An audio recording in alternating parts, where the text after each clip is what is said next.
Voilà, mbokki auditeurs u Sud FM seen rajo amis internautes de Thiès Info .com ñu ngi leen di nuyu am mbégte en ce 15e jour de la campagne électorale disons bu présidentielle bu dimanche prochain. Donc on est à une semaine de ce grand moment de démocratie dans la vie politique de notre pays muy jamono yu mag xam ngeen ne campagne électorale surtout élection présidentielle lu am solo la si dundit doomu aadama rawatina réew ñu am mbégte di dalal un grand sénégalais un Thiessois pur sang Ibrahima Macodou Fall asalaamaaleykum. waaleykum salaam Babacar maa ngi lay nuyu yow ak Sey Latif mi nga àndal Thiès Info. voilà ñu am mbégte seq ak yow jataay ça fait toujours plaisir parce que également sa jot mayu la ko mais également gërëm la sa disponibilité Ibrahima Macodou Fall wax naa ko léegi un grand sénégalais Thiessois présentation moom mooy kan fàttali ñi lay déglu nii ak ñi lay seetaan. oui salaamaaleykum mbokk yi ñuy déglu maa ngi leen di nuyu yéen ñëpp képp ku nekk ci sa tur ak sa sant di kontaan ci waxtaan bi ma am tey ak samay rakk yoo xam ne chaque fois ma dajeek ñoom waxtaan bu am solo la ñuy def parce que dañoo téye seen rajo ak seen télé ak beaucoup de professionnalisme maanaam téye ko ak sérieux donc lu may def ak ñoom dama ci sawar moo tax tey daal kontaan la ci man janoo ak yéen di wax ci mbirum élection présidentielle. man nag Ibrahima Macodou Fall ci présentation bu gàtt parce que waa Thiès waa Sénégal xam nañ ma man ci wàllu industrie lay yëngu man maay président directeur général u NSTS bi ma démarré en 1991 qui est une société privée boo xam ne man actionnaire majoritaire bi la maa ngi ànd ak ay français dans cette entreprise boo xam ne maa ko créé di ko bi ma koy jël dafa nekkoon en faillite ma redressé ko donc après il y a eu des difficultés ma nekkaat ci relance dans un programme de relance que nga xam ne maa ngi koy exécuter donc ba nga xam ne suqaliwaat naa filature bi léegi bu des tissage bi maanaam daal ci wàllu développement la ma nit ñi xamee ci wàllu économie la ma nit ñi xamee ci wàllu industrie ci loolu lay yëngu. xam naa dinañ si ñëwaat ci pàcc bu am solo parce que bu la neexoon également des bitim réew liggéeyal fa peut-être ñeneen mais sa xam-xam da nga préféré ñibbi si Sénégal daan si ñëwaat si ponk boobu. Ibrahima Macodou Fall ñu nemmeeku depuis quelques années malgré sa portefeuille bien garni nga am ay relations à travers le monde mais sa réew soxal la nga ni da ngay engagé auprès du président Macky Sall pour jàppale ko pourquoi. oui raison yu bëri la d'abord man dama yàgg di xalaat ci mbirum développement Sénégal ci côté yëpp nag pas seulement ci industrie ci wàllu agriculture ci wàllu industrie ci wàllu éducation yooyu yëpp dama ci yàgg yëngu donc ma gis ne ni muy doxalee dafa méngoog lu bëri xalaat yoo xam ne bind naa ko sax ci ay articles journaux aussi bien sur le problème de l'emploi il y a beaucoup d'articles que j'ai écrits yoo xam ne bind naa ko ci journaux Sénégal yi les jeunes et l'emploi ma bind aussi ci autosuffisance alimentaire bind naa ci lu bëri pour wane ne Sénégal dafa war a am autosuffisance alimentaire am na benn article buy ma bindoon en 1991 boo xam ne dama doon poser d'ailleurs une question pour savoir naka la ñu mën a développer sunu dëkk di jëfandikoo ceeb buy jóge Thaïlande di jëfandikoo tomate buy jóge Italie di jëfandikoo soble buy jóge Hollande di jëfandikoo piis yuy jóge Pakistan di jëfandikoo piis buy jóge Chine di jëfandikoo ay drap yuy jóge États-Unis ak ay dàll yuy jóge Thaïlande ak feneen ci àdduna naka la ñu mën a développer réew ci loolu ma ne sunu continue nii duñ dem fenn léegi ma gis nag léegi ci politico président Macky Sall mu bëgg a changer jumtukaay yooyu yëpp loolu moo tax ma sama xalaat ak xalaatam ci wàllu développement économie bi sunu xalaat méngoo na loolu moo gën a tax ma jàpp ko ba pare ma gis fi mu jële Sénégal Sénégal en 2011 maanaam ñëpp xamoon nañ di jafe-jafe yi fi nekkoon jafe-jafe yu tar ci wàllum électricité dund nañ ko man sama travailleurs yi fii dañ daan toog guddi gi yëpp duñu am courant ay 3 heures du matin chef de production bi woo ma ne ma est-ce que du ma leen bàyyi ma ne ko mënoo bàyyi travailleurs yi ñuy génn on ne sait jamais parce qu'il y a un risque d'agression vaut mieux nga retenir leen ce sera une nuit payée mais pour des raisons de sécurité on les gardait à l'usine jusqu'au petit matin ñu soog a ñibbi seen kër pendant des années on a eu des problèmes de délestage tey délestage presque disparaître na dans ce pays sur le plan du gaz aussi il y avait tout le temps des ruptures de gaz mais je pense que kenn déggatul affaire u délestage fi mu nekk même inondation mbënd bi Sénégal léegi gëj nañ dégg plan Orsec au Sénégal donc vraiment jafe-jafe yi askan bi doon vivre lu ci bëri teggi na ko donc dans un autre volet infrastructures yi mu amélioré ko les infrastructures routières ñëpp gis nañ autoroute yi ñu ngi sant yàlla aujourd'hui soo gisee damay toog fi ba 1 heure 2 heures du matin je mets 35 minutes ñibbi sama kër Dakar dans la sécurité et même en faisant une économie d'énergie parce que essence ba nga daan lakk léegi dafa wàññeeku lool donc léegi dañuy fay péage ba pare mu gën a économique pour ñëw pour def Dakar Thiès donc vraiment li ma daan xëccu lu ci bëri daf ko def parce que même man ci biir convention de Thiessois dama mos a bind on l'a écrit dans un manuel dans un livre que le développement de Thiès passera par la réalisation rapide de l'autoroute Dakar Thiès président Macky Sall réalisé na ko te ñun bind nañ ko depuis peut-être 2004 ñun loolu lañ doon def. kon ñuy wax ne dafay rey Thiès amuñu xam-xam bi wala gis-gis bi. non Thiès du amuñu xam-xam bi c'est-à-dire ñi yàq xelu Thiessois yi dañ fi nekk Thiessois yi dañ leen tenir discours bu négatif wax naa ko démb ci benn daje bu ma daje ak ay jeunes ma ne leen bi ñuy installé la délégation à l'entrepreneuriat rapide mooy maanaam di jàppale jeunes yi pour ñu financer ay projets dafa am ñu leen doon wax ci rajo yi yooyu bu leen sonn su ngeen demee du ngeen am bokk leen APR mais du affaire APR du affaire politique quand on met en place un fonds maanaam ñu teg benn fonds boo xam ne pour ku am projet bu viable ñu financer la mais kooku ñëpp dana war a xeex pour taxawal seen projet pour dem ñu financer leen d'ailleurs loolu ci li tax ma taxawal ADEVIC ci la bokk parce que bi ma gisee ne Thiessois yi am na difficulté pour aller mobiliser ces ressources là ma ne il faut m'accompagner leen c'est pourquoi j'ai monté ADEVIC avec un volet accompagnement des jeunes pour l'entrepreneuriat maanaam ADEVIC mooy acteur pour le développement de la ville de Thiès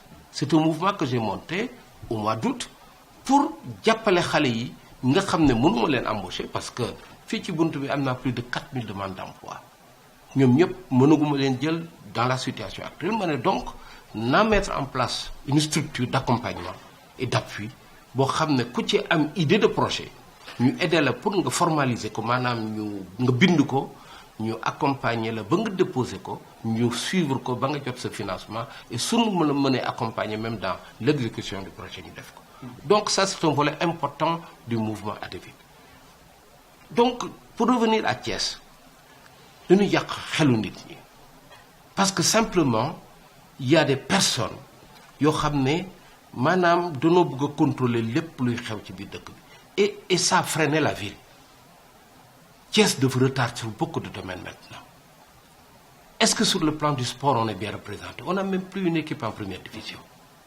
amatuñu ko à l'école le lycée Malick Sy n'a plus de prix au concours général on a régressé on n'a plus l'excellence au lycée Malick Sy mais rien que cela les Thiessois doivent se poser des questions mais qu'est-ce qui se passe nga dem ci yenn gox yi nga fekk fa une situation boo xam ne yow en tant que Thiessois neexu la mais parce que y a un frein à un processus de développement qui était enclenché man lu bëri fii ci biir Thiès def naa ko même dans mes actions dans mes activités citoyennes mais à partir d'une période à partir de 2000 il y a eu un frein parce que simplement les Thiessois ne pouvaient plus s'exprimer les Thiessois étaient prisonniers d'un certain discours et d'une certaine politique dans la ville. Donc, président Ibrahima Macodou Fall, vous me le déguez, le choix porté sur le président Macky Sall est clair à votre niveau. Mais ñeneen Thiessois yi nga jàpp ne yàq nañ seen xel tey kon am ngeen beneen jéego bu ngeen war a def pour porter la. Mais loolu tax ma dugg ci campagne bi loolu surtout ma motivé mon engagement dans cette campagne électorale pour wax ak waa Thiès. Mais justement daan ci ñëw avant campagne bi déjà parrainage bi def ngeen ci liggéey bu am solo ñëwaatal si. Mais effectivement parrainage bi ça a été une excellente chose. Vous savez regarde Thiès ñaata candidat lañ fi amoon. ku jóg rek candidat la candidat oui, mais le parrainage filtre pour am importance et même moi je dis et là j'invite les acteurs politiques il faut aller au-delà du parrainage il faut qu'on augmente les filtres parrainage bi doyul ah oui c'est pas absolument parce que am na yenn je dirais yenn référence intellectuelle et morale même éthique wu nit war a am pour yëkkati loxoom ne man dama leen di jiite non n'importe qui ne peut pas diriger le Sénégal te président Macky Sall je pense que su bëggoon éliminer ay candidats parce que ñu ngi ko doon accuser naan dafa bëgg a éliminer kii dafa bëgg a baare kii su bëggoon éliminer dëgg am na loo xam ne daf ko doon dugal rek lu tolloog par exemple kuy wax ne am naa tel diplôme ñu ne la indil la justification le justificatif de ton diplôme. Ah, di ngeen dégg yuuxu bi fu ngeen ko foogul woon. Ah oui, absolument. Mais ñun suñuy embauché quand un cadre dépose son CV ñun dañuy def vérification de référence mais ñi déposer candidature suñu defoon vérification de référence mais ñu bëri dina daanu parce que ku nekk ñu naan man diplômé de ceci diplômé de cela amuñu dara soo amee diplôme da ngay am fitu teg ko ñëpp gis ko waaye amoo diplôme. Au-delà du bac amuloo dara ba pare naan am naa lii am naa lee ñii ñu leen di woowee docteur te duñ dara Sénégal dafay yàqu ku nekk di wax lu la neex di defar ay CV sous vérification référence amoon ci élection présidentielle ah. dinañ éliminer. am na ñuy xalaat peut-être également en termes de légitimité am na ñoo xam ne mosuñu jiite. loolu lépp ci la. ASC du quartier. wala même association wala sax seen kër. naka nga yeew xëy na da ngay jiite Sénégal quand même. moo tax ma ne nañu corser las. il faut que la présidence de la République pour être candidat il faut qu'on soit plus sélectif. parce que c'est quelque chose de très sérieux. parrainage boobu mooy continuer pour les locales au mois de décembre. Peut-être le format oui, bon, je pense que le système peut être revu. Okay. D'ailleurs, les acteurs politiques ont demandé que nous parfaire le système. Oui, on peut le parfaire, on peut même aller jusqu'à ce que le candidat, celui qui parraine, puisse confirmer son parrainage par SMS. Donc, la technologie est là pour ça. Donc, il faut améliorer. Mais parrainage, oui, sur le principe, ça renforce encore le pouvoir du citoyen. Parce que le citoyen, d'abord, dit, dina wax, qui yakarna ne am na capacité de diriger le Sénégal. Ça, c'est un premier filtre. Yakarna. Donc, il y a une sanction du peuple. Une sanction des citoyens. Et ça, c'est important. Le président Macky Sall a renforcé le pouvoir des citoyens. Madame, les citoyens encore plus de pouvoir. Il faut simplement que le dispositif nous améliore ko ba nga xam benn contestation de tout le monde. Mais moi je défends l'idée que war nañu renforcer encore le contrôle pour être candidat à la présidence de la République. Mais en tout cas pour ce premier test moom éliminé nañu bari 27 yoo xam ne peut-être jàppoon nañ ne déposé nañu au finish 5 ñoom la ñu retenir bien entendu au départ il y avait une centaine yu dem retirer ay fiches mais tey si 5 yooyu ñuy wax ne le président sortant Macky Sall si la bokk en face 4 autres. bu ñu xoolee un peu en termes de configuration ñu ne amul benn candidat issu de la capitale sénégalaise. ñu xool tey wàccee seen combat de naan am nañ seen doom.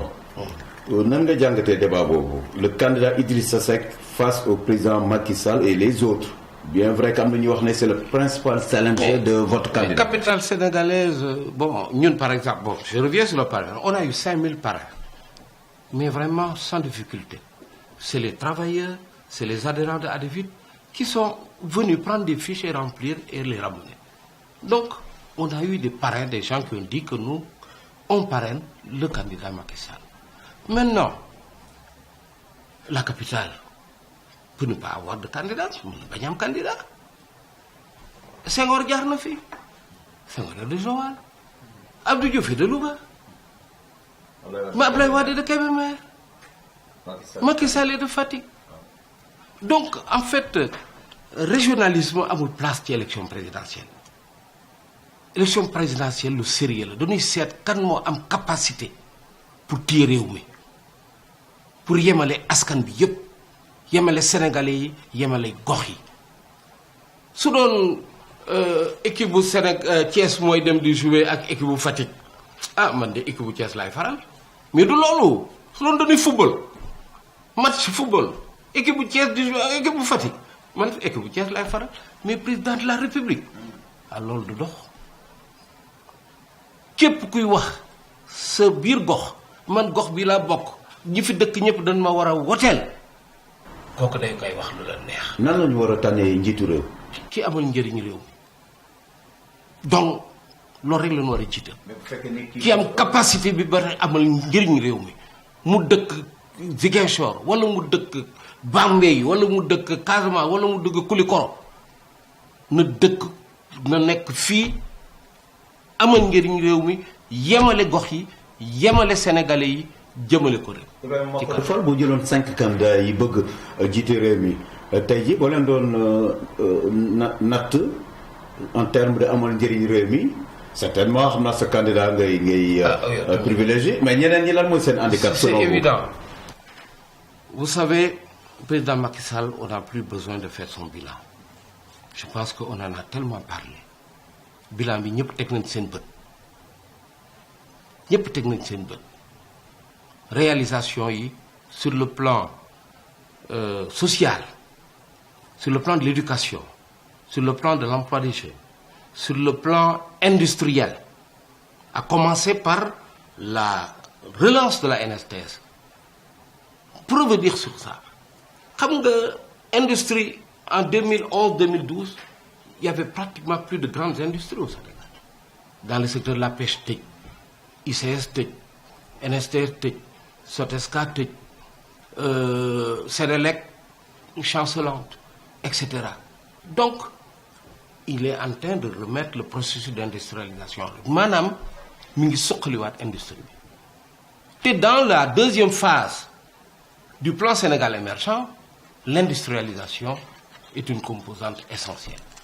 Maanaam d'ailleurs su may dégg yenn candidats yi naan oui nous on va industrialiser boobu dañoo comprendre le plan Sénégal émergent xam nga yu bëgg candidats yu bëri comprendre lan mooy plan Sénégal émergent parce que j'ai vu leur projet yu bëri plan Sénégal émergent daf ko ëmb ñu ngi répété loo xam ne Macky Sall wax na ko ba pare mi ngi ci plan donc yaakaar ne soit dañ ko liirul wala dañ ko comprendre waaye nag xam nga soo jàngul mënoo muus ba comprendre li ñuy wax yow da ngay defe ne kii lii lay wax fekk leneen lay wax mais ceux qui comprennent le plan Sénégal émergent savent que Macky Sall a un programme bon pour le Sénégal surtout pour Thiès soo xoolee plan Sénégal émergent mais projet yi structurant yëpp tourne autour de Thiès secteur structurant yëpp tourne autour de Thiès nga jël la pêche nga jël le tourisme nga jël les phosphates les mines nga jël l'industrie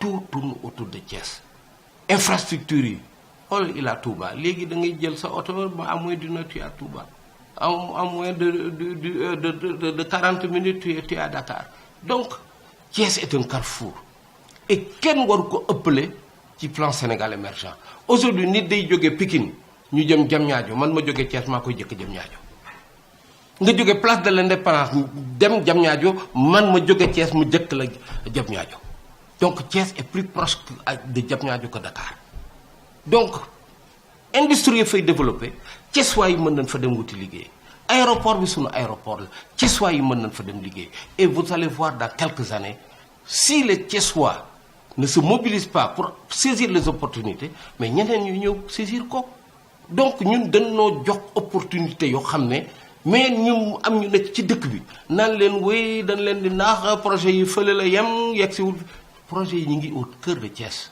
Thiès est au cœur du plan Sénégal émergent loolu nag il faut que Thiès waaye xam ko man loolu moo tax may défendre le plan Sénégal émergent au-delà de la personne de Macky Sall qui a de très grandes qualités de chef d'État il est respecté au plan international kooku jarul sax ma koy wax président yëpp respecté nañu ko il a redonné une bonne image à notre pays.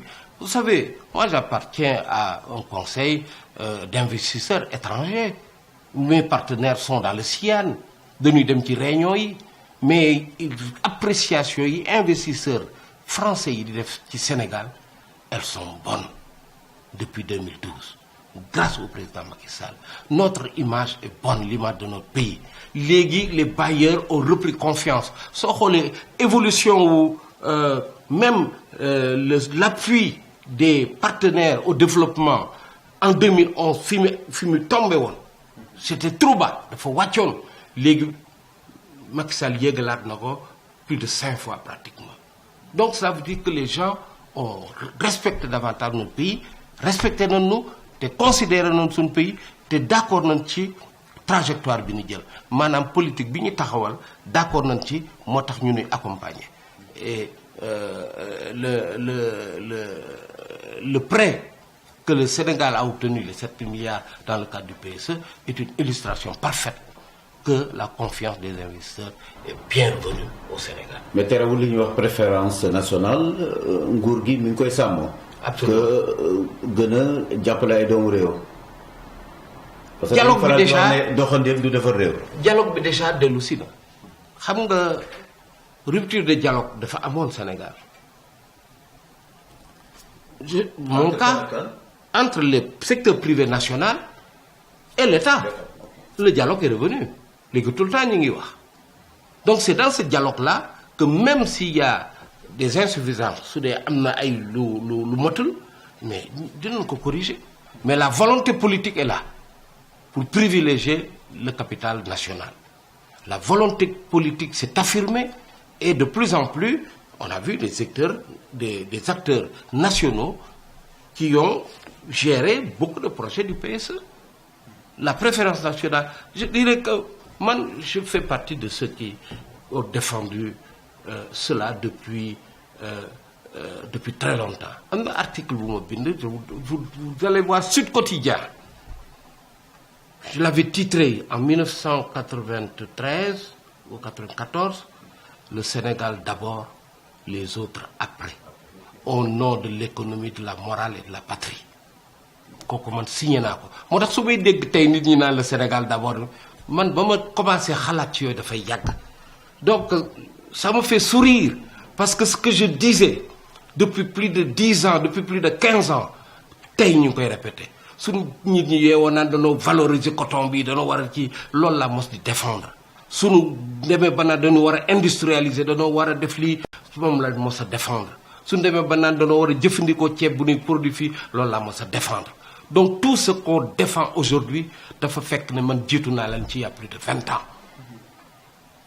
c'est pourquoi je comprends très bien le plan Sénégal émergent la seule chose qui reste à faire ñu décliner ko de manière sectorielle te ci foofu nag la bëgg a accompagner le président Macky Sall sur le plan de l'industrialisation suñu ko décliner de manière sectorielle les gens comprendront mieux l'approche du plan Sénégal émergent. waaw wax nga beneen bi la place de Thiès dans le PSE wala dans le programme ou dans le bilan du président Macky Sall ñenn ñi ñu ngi leen di joxoñ ne toujours Thiès dañu am raison pour opposer président Macky Sall parce que dafa seetaan le chemin de fer lan moo si sa gis-gis. Je suis pas d'accord. Chemin de fer c'est un gros projet et il faut savoir que chemin de fer du Sénégal rek on est interconnecté avec le Mali maanaam ñun ak Mali la donc déjà loolu rek rendre na plus complexe le dossier. Deuxièmement, quand le président Macky Sall a lancé le projet du TER bi muy lancé TER bi ñu bëri dañoo jóg ne waaye ñu ngi bàyyi chemin de fer yooyu yëpp pour jaxase xel yi la mais TER yàqulul dara réhabilitation chemin de fer. est-ce que doo ñàkk waxtaan bi waral loolu nit ñi leerul woon seen bopp également wala. Peut-être il y a un déficit de communication peut-être. Parce que il faut reconnaître une chose quand même. Le président Macky Sall va très vite. Si vous regardez en 7 ans ce qui a été fait, je pense qu'il a travaillé à une vitesse TGV. Mais est-ce que fekk na ay projets yoo xam ne son prédécesseur moo commencé mu ñëw eggale d'autant que. Mais c'est dans tous les pays. C'est dans tous les pays. Mais nag attention du yeggale rek dafa améliorer même les montages. Si aujourd'hui le président Macky Sall su intervenir woon ci AIBD tey kan mooy moom AIBD l'AIBD ne serait pas le propriété du Sénégal ay privé ñoo ko naroon moom c'est moi qui le dis haut. Président Macky Sall moo modifié le schéma aujourd'hui c'est une entreprise publique Sénégal ñun ñi ñoo moom aéroport bi mais s'il n'avait pas rectifié aéroport bi tey leneen ngeen doon gis Sénégal Airlines baaxul woon pareil plan takkal électricité su président Macky Sall ñëwul woon yàqu-yàqu bu rëy nga fi naroon gis mais su ngeen bëggee comprendre dëgg ce qu'il a fait à la Sénélec interroger les cadres de la Sénélec ils ont repris leur affaire en main joxaat nañ leen pouvoir joxaat nañ leen ñu mettre en valeur leur capacité de management ils sont devenus de vrais directeurs du temps je ne veux même pas parler avant 2011 ils étaient là. Mais est-ce que c'est pas également la touche particulière managériale de son DG? Non, d'une manière générale. D'une manière générale, le président Macky Sall a amélioré la gouvernance de ce pays-là. Il a laissé les gens travailler. Et il y avait des compétences. Il y avait des compétences à l'intérieur de la Sénélec. Le DG qui est arrivé a fait confiance à ces cadres-là et il a fait tourner la maison de manière très professionnelle. On a d'excellents techniciens à la Sénélec. C'est eux qui ont redressé la maison. L'orientation, c'est eux qui ont donné la bonne orientation, validée par les autorités. Voilà le problème. Donc, c'est une question de gouvernance. La gouvernance dans ce pays-là a été améliorée. Les finances publiques, les entreprises publiques, l'administration, tout a été amélioré. Je ne dis pas que tout est parfait, mais ça a été amélioré en 7 ans. Les fonctionnaires, fonctionnaires yi nekk ci administration dinañ la ko wax même au sein de l'administration judiciaire ça s'est amélioré. Au niveau de la police ça s'est amélioré. Partout ça s'est amélioré. Et ça c'est l'œuvre du président Macky Sall. Son leadership a apporté énormément de choses au pays. Bon, là vous me demandez les autres candidats, quelle appréciation? Bon, on les connaît, on les a pratiqués. Il suffit de voir leur parcours et je pense que la décision est très simple. Il y a des il faut regarder. Oui, am na ñu bees ñoo xam ne kenn déggu leen woon ci politique. Bon, peut-être fii suñu si woon pour ne pas les nommer le candidat du PUR seen parti am na ren 21 ans mais ñu ngi door a peut-être fës si côté politique. Je les respecte tous. Mais nag président de la République doo ñëw di ko jàng. Il y a un minimum de parcours exigé pour avoir déjà les aptitudes. Soo amul minimum de parcours boobu da ngaa waroon dem jàngiwaat. Am na ñoo xam ne su ma doon yenn candidat yi damay dem wuti mairie jàng tuuti dem wuti député jàng tuuti liggéey gën a liggéey ci administration et cetera waaye jóg rek yeewu rek parce que mer nga rek nga ne tey il faut ma daaneel président bi rek nekk candidat yooyu. mais ñetti candidat yëpp député la ñu Ibrahima Codé Fall. waaw d'accord. C'est une très bonne chose. Issa Sall, c'est une très bonne chose. Voilà. Et l'autre Idrissa peut-être am na expérience. C'est une très bonne chose. De toute façon, oui, vous parlez de ce monsieur, mais son parcours est suffisamment parlant. Son parcours est suffisamment parlant. Man nag lu ma ci wax. Lu ma ci wax. Son parcours est suffisamment parlant. xam naa ne stratégie la bu ngeen adopté parce que ñiy jàkkaarloog yéen vous préférez valoriser seen candidat c'est normal c'est de bonne guerre. On a le ngeen di défendre. ngeen jàpp ne vous avez le meilleur. Objectivement, oui. Objectivement, c'est le meilleur de tous. objectivement, de par son parcours, de par son bilan et de par son projet pour le Sénégal. C'est très clair. Amul sax wiri, de par son parcours, son bilan et son projet qu'il a présenté aux Sénégalais. C'est très clair, il a un projet. Mais ce que j'ai entendu là, ce n'est pas des projets. Li me dégg du projet pour diriger un pays. C'est trop sérieux, diriger un pays. On ne peut pas se réveiller un jour, du bind rek, oui, je vais faire ceci, je vais faire cela, te tegoo ko ci benn base scientifique. C'est pas comme ça qu'on gère un pays. C'est trop sérieux. Ibrahima Macodou Fall, le président Macky Sall am na bilan bu am solo, am na jaar-jaar bi, am na xam na fi mu bëgg jëmale Sénégal, kon bu laajaatee juróomi at warul di fi jafe si moom. war na yomb lool mais xam nga coow gee bëri rek et am na benn loi boo xam ne c'est une loi scientifique le Châtelier mu ne quand on impose une contrainte en équilibre chimique celui-ci réagit dans le sens de la contrainte xam nga Sénégal lu tax coow bi bëri Macky Sall dafa bës ci loo xam ne dafa changer lu bëri léegi nag il faut bu am réaction mais seet leen 80 candidats yi gën jógoon da nga leen di classer rek classer leen c'est très simple di nga ci trouver ay ministres yoo xam ne ñi ngi woon ci moom mu génne leen di nga ci trouver premier ministre yoo xam ne ñooñu danoo mer tamit ah parce que am na nu mu séqoon ak ñoom et cetera ñu kii am na homme d'affaires yoo xam ne danoo frustré ah peut-être noonu doon doxalee ak régime bële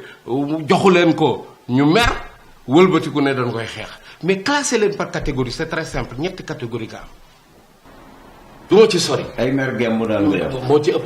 soo yaakaar nga moo ci ëpp Sénégalais du leen ci topp. waaye Sénégalais yi dañoo lu si xam nga nit ñi il faut écouter les Sénégalais dañ lay ci ay témoignages lan lay wax dañuy wax li ñuy dund dañ lay wax li ñuy dund. parce que ku ñëw ne leen Macky Sall la liggéeyul dañ lay lim man am na benn xale fii ci biir Thiès boo xam ne daf ma parrainel Macky Sall xaw ma ko de mu fekk ma rek mu ne ma koy parrainel ma ne ko Macky Sall mu ne ma jox ma mu ne ma ne ko lu tax nga koy parrainel yow mu ne ma man dama sonnoon ci courant léegi damay tëdd sama lal di jënd courant ñu may ma crédit téléphonique xam nga kooku moom moom am na raison ba pare bouteille gaz damay dem joxe 5000 francs ñu jox ma weccit ñu delloo ma 1000 et quelque saaku ceeb et cetera di ma limal en fait amélioration yi président Macky Sall apporté yëpp. voilà bërki démb ma dajeek ku jóge Casamance mu ne ma alhamdulilah 8 heures laa jóge Casamance ñëw reer si Dakar añ si Dakar sant yàlla nga gis léegi nit yi aussi di jóge Thiès di dem julli ji Touba dellu si di sant yàlla waaw nga ne kooku liggéeyul quand même nit ñi nag xam nañu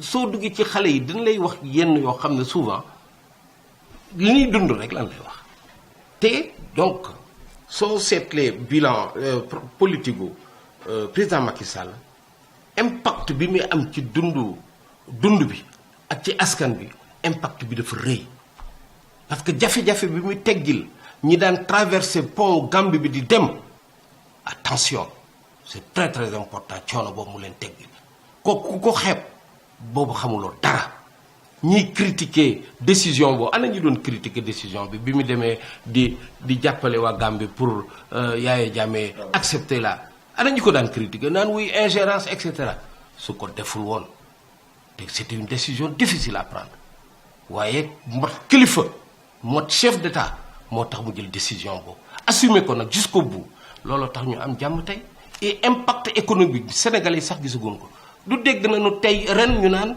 port de Ziguinchor 20 000 tonnes de d'anacarde jóge na fa dem sur une production de 50 000 tonnes kooku est-ce que daan leen ko gis Sénégal daawul gis loolu attention donc jàmm ji commencé am ci frontière Gambie bi mi ngi feeñal la richesse de cette région mais richesse bi da daan dem feneen bois bi lu ñu ci daan def bois baa ngi